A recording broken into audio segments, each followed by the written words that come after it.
Hey everybody, this is Brad from Johnson Small Engines, better known as the one-hand mechanic. If I can do it, you can too. Today we are working on a Troy-built snow thrower, and today I'm going to show you how to repair your recoil rope that broke.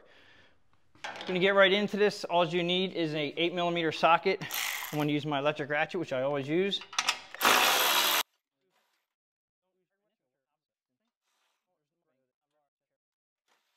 This one only has 3. Some of them had 4. And it should just come right off the front, like so. Go over to the bench. Okay, so the biggest thing that I want you guys to learn from this is you have to remember the spring inside here. If you turn this the wrong way, you can actually dislodge the spring and it won't rewind. So you have to make sure that you're gonna rewind this thing the correct way. If you go the other way, you can break the spring or you can dislodge it from where it clips inside there, and then you won't be able to fix this. So basically we need to have this rope go out, so we can only turn it this way. That'll tighten the spring at the same time while we're trying to fish this out. Now I'm gonna, since I can see the rope right here, I'm gonna pull it back a little bit if I can, because I'm gonna try to get it, actually, it's not gonna come out the hole up in here where the recoil is. So what I'm gonna do here is, make sure it's only going counterclockwise. I'm gonna go ahead and pull it out.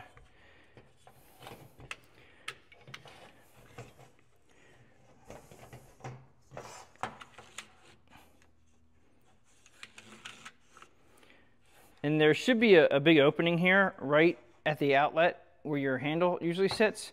So you should be able to pull this out.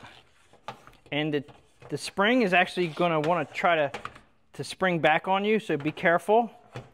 Actually, I'm gonna let that go right there. It's caught right now, so it's not gonna spring back, but I don't want this to spring back.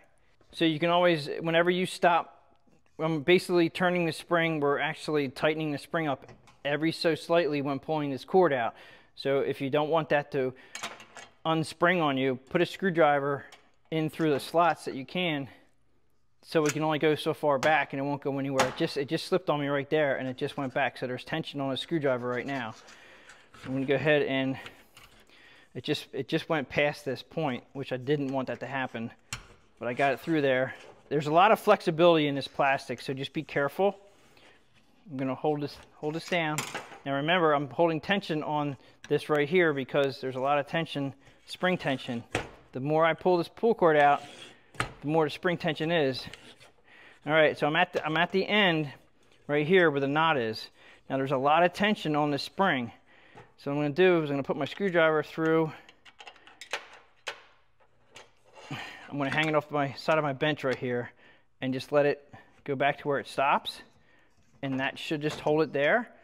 Now I'm gonna go ahead and pull this cord out. All right, now we're gonna snip that right there.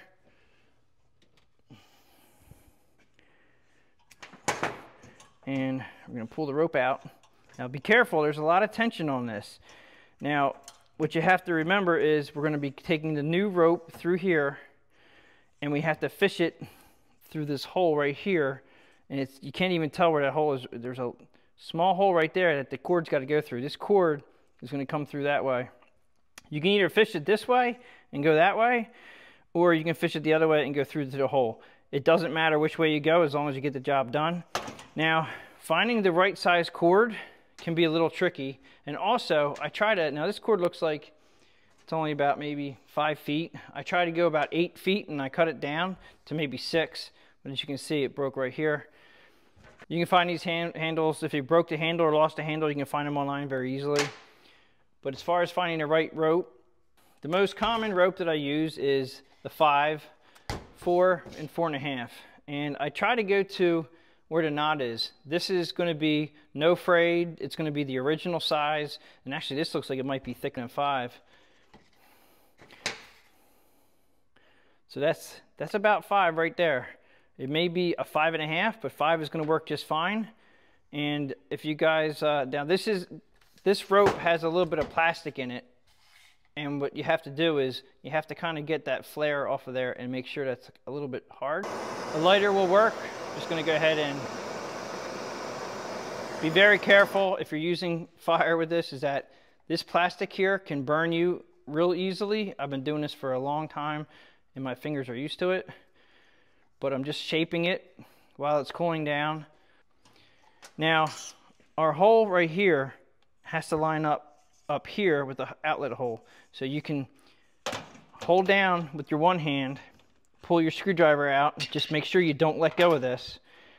And I'm gonna go ahead, I'm gonna try to wrap this up because just in case it came undone, you can take the spring. Now this has a lot of tension, so be very careful.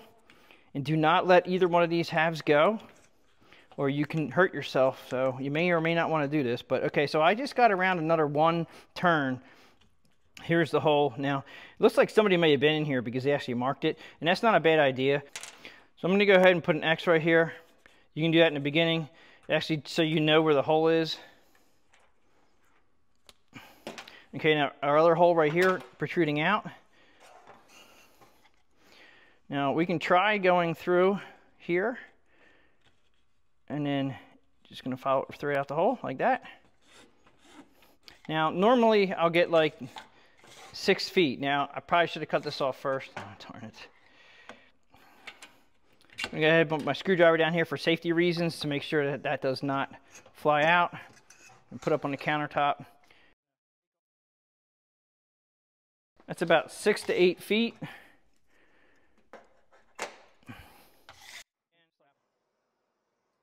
Just let that cool down a little bit.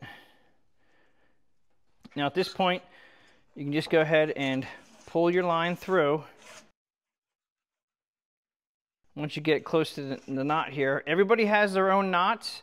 I don't even know what you call this. This is just how I did it. So it's an over, under, back through. It's almost like a gate. And then you hold that tight like that. You guys can use whatever knot works for you. Just make sure it's a knot that won't come undone.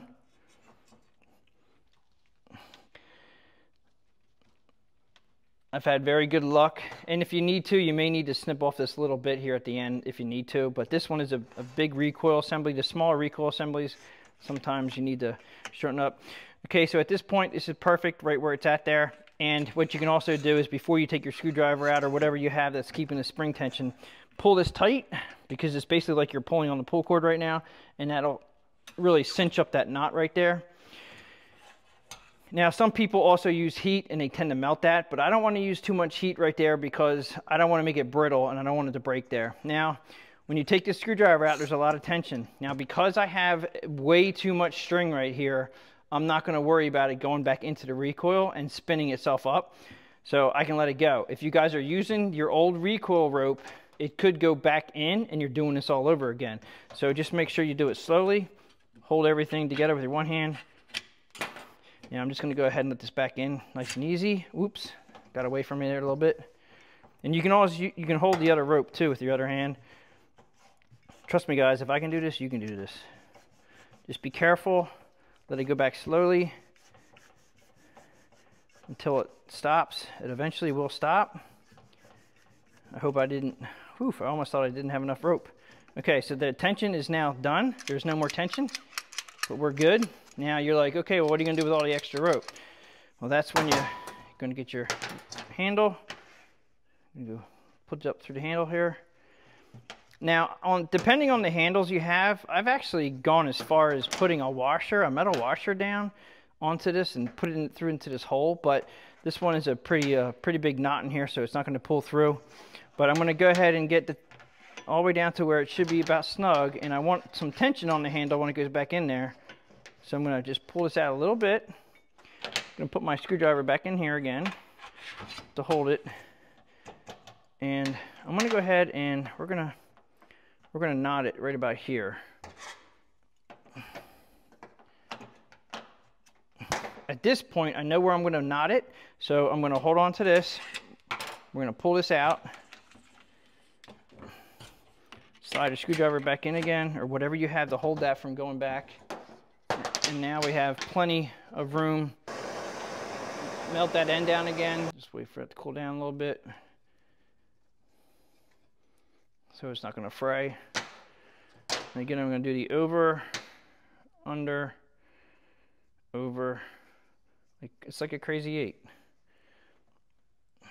Pull that tight. And that should go down in here. And you can pull that tight as much as you can. Now at this point, you want to hold on to both sides again. Pull your screwdriver out. Slowly let it back in. And that should be it. Now, you don't want it hanging. Now, you can just check to make sure. You need a little bit of tension on here, but I mean, sometimes you don't want it too tight with a short rope. It's a fine line of having too much or not enough rope. I always say, as long as you can pull this all the way out, as far as you can reach, you have enough rope.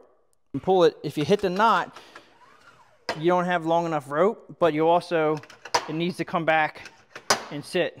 Now, so you're also checking to make sure that the spring is not broken inside here. If the spring was broken inside here, this would just come out and then it would not return. So I know as a fact that our spring is in good condition. If you put it on the machine and you put a load on it and it doesn't work, you may have other issues inside with that spring.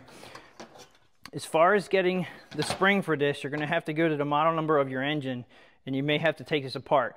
9 out of 10 times, you do not need to take this apart. You can just rewind it. Just make sure, like I said, make sure you're turning this the correct way, counterclockwise, when you're going to go ahead and restring this. Let's go ahead and put this back on the machine. Now, there's a whole bunch of different holes in here, but only 3 of them have threads. So it's pretty straightforward where they go. You're obviously going to have the handle sticking up like that. And before you tighten any of these bolts up, make sure you get them started first. And this is really tricky with my fingers getting in here. And so what I'm going to do is, I showed you guys in the past, I can't get that started. So what you're going to do is get yourself a little piece of paper towel.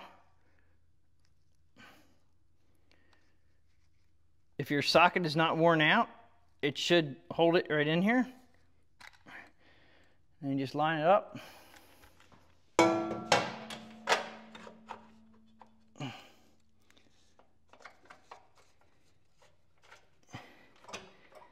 Once you get it started, you should be good. Once you get them all started, then you can get them tightened up. Okay, so give it a pull, and there you go. It's coming back. It's staying where it should. If it hangs down, you may want to cut off a little bit, but also you want to make sure that when you pull this all the way out to the end, you're not at the knot. If you're pulling at the knot, you can break it again. So that pretty much sums up for how to rewind your recoil assembly on a snow thrower. If you guys like this video, please give it a thumbs up. Please subscribe, share my channel with your friends, and I'll catch you guys on the next one.